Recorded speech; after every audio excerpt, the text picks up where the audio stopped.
Hello and welcome to another episode of mobilestechland.com.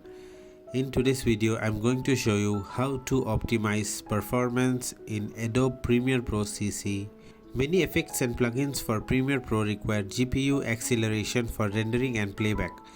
If you don't have this on, you will either get a warning or experience higher render times and very slow playback.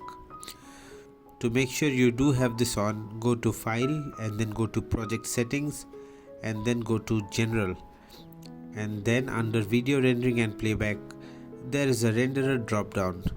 From this drop down you should select Mercury Playback Engine GPU Acceleration.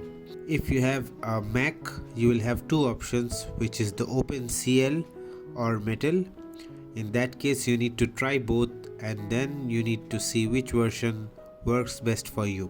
And if you are a PC user, you should have CUDA as an option. In that case you can select the CUDA, but whatever you do not want to have the Mercury Playback Engine software only selected.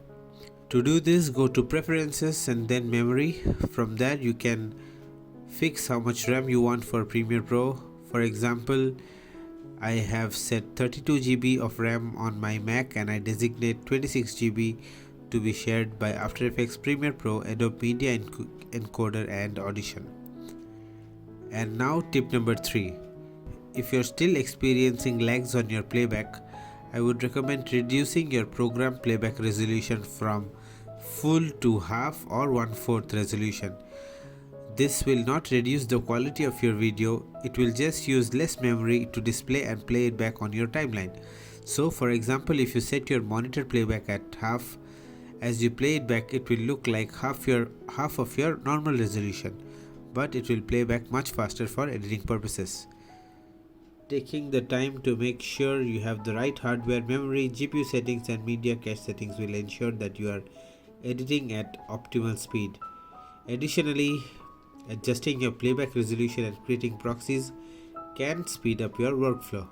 So that's pretty much it for today. I hope these 3 tips helped in optimizing performance in Adobe Premiere Pro for you. Have a good day. Don't forget to hit the like button, comment, share and subscribe. Bye bye.